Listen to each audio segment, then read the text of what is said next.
बिस्मिल्लाहिर्रहमानिर्रहीम। दोस्तों, मैं हूं मोहम्मद वहीद नज़ीर और आप देख रहे हैं वहीद नज़ीर वीलॉग। और आज मैं आपके लिए एक बड़ी मज़े की स्टोरी लेके आया हूं। जैसा कि आप सब लोगों को पता है कि पिछले दिनों औरत मार्च मुनक्कद हुआ इस्लामाबाद डी चौक में और वहां पे अजीबोगरीब किस्म के नारे लगाए गए। वहीं पे एक लड़की जिसका नाम आप कोई भी रख सकते हैं, उसने भी जाके नारे लगाए, जी मुझे भाई से चाहिए आज़ादी, मुझे बाप से चाहिए आज़ादी। तो इन नारों को देखने सुनने के बाद सोशल मीडिया पे बड़े वायरल हुए।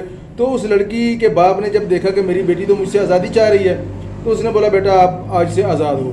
वो इतनी बात कह के वो सुबह काम पे चला गया। जब शाम को घर पे वापस आया तो देखा तो बेटी तो घर पे ही थी। तो उसने बोला बेटा आप गई क्यों नहीं हो? उसने जवाब दिया अब्बा जान मैं कहाँ जाऊँ। उसने बोला मुझे नहीं पता आप कहाँ पे जाओगी या कहाँ पे नहीं जाओगी, हाँ अलबत्ता यह है कि आपने आज़ादी मांगी थी तो उससे एहतजाज से मुतासर होकर मैंने आपको आज़ादी दे दी। तो बस इतनी बात सुनने के बाद उसके मन में लड्डू फूटने शुरू हो गए कि जनाब मैं तो आज से आज़ाद होगी। उसी वक्त उसने अपने एक दोस्त को, बॉयफ्रेंड को फ़ोन किया और बोला जी मैं आज से आज़ाद हूँ। और वो लड़का भी उसका जो है उसी औरत मार्च में वहाँ पे डी चौक में पार्टिसिपेंट था। तो उसने अपना बैग उठाया और उसके पास चली गई।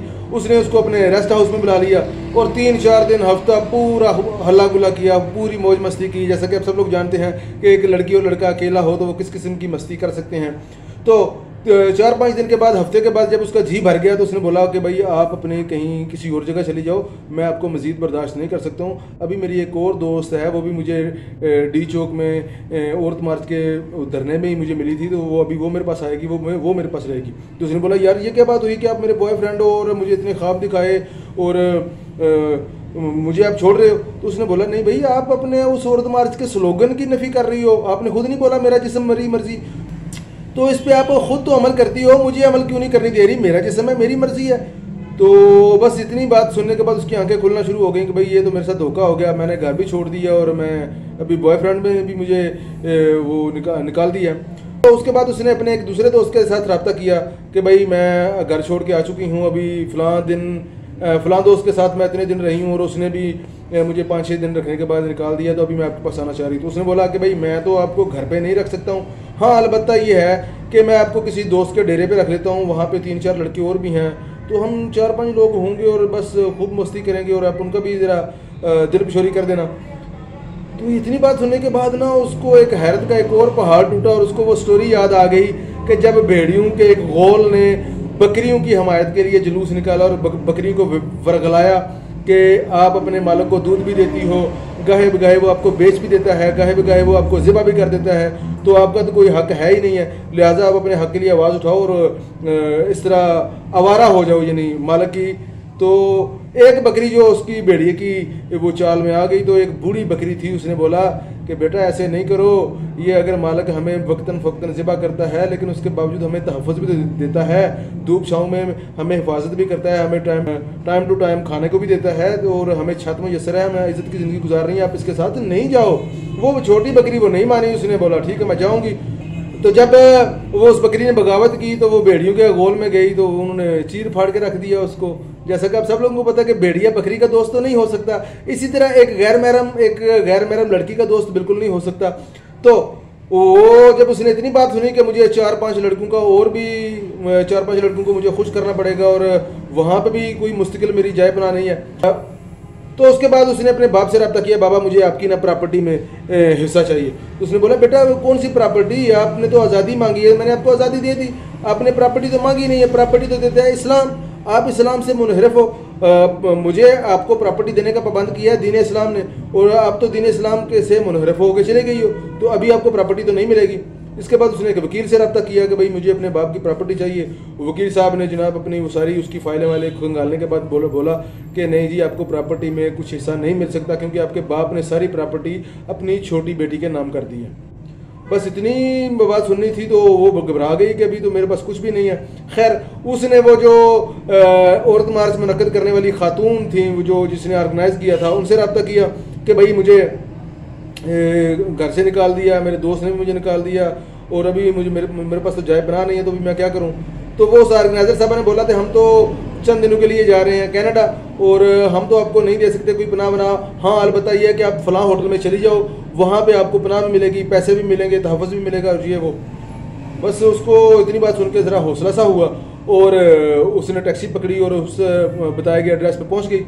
जब एड्रेस पे पहुंची, होटल पे मतलूबा कमरे में गई तो वहाँ पे देखा एक लंबा दड़ंगा हबशी, वो जो हुलिये सी बड़ा हैबतनाक खौफनाक लग रहा था। तो उसने बड़े अच्छे से इस्तकबाल किया, आइए आइए वेलकम मैडम, हम आपको बड़ा इस्तकबाल करते हैं और हम आपको बड़ा जी जान से पसंद करते हैं, आप आएँ, आपने हमारे साथ ये काम करना है। तो उसके हबशी के साथ बातें करते करते उसको एहसास हो गया कि भाई मैं तो ये कि इंटरनेशनल गेम का हिस्सा बन गई हूँ, यहाँ पे मेरा जिस्म भी नोचा जाएगा, मुझे मेरा इस्तेसाल भी किया जाएगा और बिल आखिर मैं अपने इस्लाम, अपने पाकिस्तान, अपने मुल्क के ख़िलाफ़ मुझे बुलवाया भी जाएगा और मैं उनकी नहीं रहूँगी।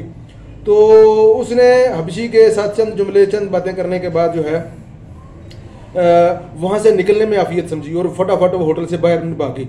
और भागते भागते उसने एकदम से पीछे देखा ही नहीं, भागते भागते उसको पता ही नहीं चला कि वो पैदल पैदल सड़कों पे कब कैसे वो वापस डी चौक पे उसी जगह पे आ गई जहाँ पे कुछ रोज़ पहले एक औरत मार्च का धरना मुनक्कद हुआ था।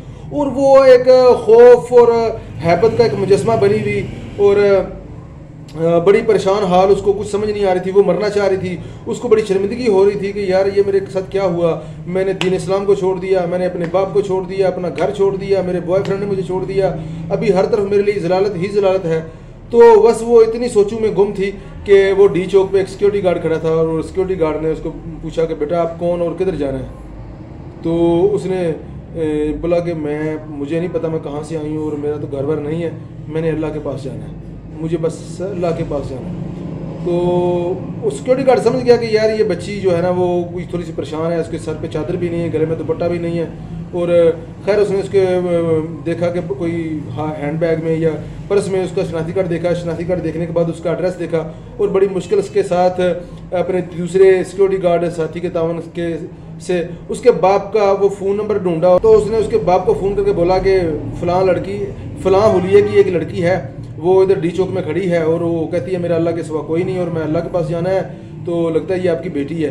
और हमने इसको चादर भी उड़ाई है, इसके सर पे दुपट्टा भी दिया है और ये रुमाल मांग रही थी अपना चेहरा छुपाने के बाद। और जैसे ही उस लड़की ने दुपट्टा लिया, सर पे चादर ली और चेहरे को मास्क की तरह वो ढांपा उस रुमाल के साथ, तो उसको एकदम से एक तहफ़्फ़ुज़ का एहसास हुआ। वो बुर्का जिसको वो बहुत बुरा समझती थी, वो अबाया, वो हिजाब, वो पर्दा जिसको वो समझती थी कि यार ये तौहीन की अलामत है, इकराहत की अलामत है, उसमें वो इतनी पुरसकून, इतनी जो है वो इत्मीनानियत का एहसास उसको महसूस हो रहा था। सिक्योरिटी गार्ड ने उसके बाप को बताया कि भाई आपकी बेटी बहुत अच्छी है और वो पर्दे में बड़ा तहफ़्फ़ुज़ महसूस कर रही। तो उसके बाप ने भी एक लम्हे की भी देर नहीं की, उसने बोला कि मेरी बेटी सिरात मुस्तकीम पे आ चुकी है, अभी इसको इसके किए की सज़ा मिल चुकी है। वो उसी वक्त आया, गाड़ी लेके अपनी बेटी को घर लेके चला गया। दोस्तों ये एक छोटी सी स्टोरी थी कि जब एक जवान लड़की अपने वालिदैन को, बहन भाइयों को छोड़ के अपने दोस्तों के साथ जाती है तो उसके साथ क्या होता है। अभी ये सोशल मीडिया का दौर है। अभी चंद दिन पहले लाहौर में यूनिवर्सिटी ऑफ किसी बड़ी यूनिवर्सिटी की लड़की, वो लाहौर में किसी होटल में उसके दोस्तों ने उसको सारी रात उसके साथ लज़्ज़त लेके उसको छत से गिरा दिया और मार दिया। और इसके साथ आए रोज़ आप हादसा देखते हैं। और ये औरत मार्च की जो ऑर्गेनाइज़र हैं और जो औरत मार्च को मुनक्कद करने वाले हैं, इनका मिशन भी औरत की आज़ादी नहीं है, बल्कि औरत को घर से भगोड़ा करना है, आवारा करना है। तो मैं अपने तमाम चाहने वालों को, सब्सक्राइबर्स को और जितने व्यूवर्स हैं उनको सबको एक रिक्वेस्ट करूंगा कि प्लीज़ पर्दे का ख़ास ख्याल रखें, इस तरह की औरत मार्च का बिल्कुल हिस्सा नहीं बने, इनको अखलाकी माली तौर पे किसी भी तरह से सपोर्ट नहीं करें। ये हमारी नस्लों को तबाह करने के पैदर पे वार कर रहे हैं। इनको फॉरेन फंडिंग होती है, इनको दीगर जो एंटी इस्लाम, एंटी पाकिस्तान लॉबीज़ हैं वो फंड करती हैं और ये पाकिस्तान मुखालफ एजेंडे पे काम करती हैं। हाँ, अगर आप देखते हैं कि कहीं वाकई किसी जगह किसी औरत का इस्तेसाल हो रहा है तो आप आगे आइए, उसके लिए आवाज़ बुलंद कीजिए, उसको इंसाफ दिलाइए, उसको तहफ़्फ़ुज़ का एहसास दिलाइए। तो नेक्स्ट टाइम किसी नई वीडियो के साथ मैं हाज़िर होऊंगा, तब तक के लिए इजाज़त दीजिए। अल्लाह ने के बाद।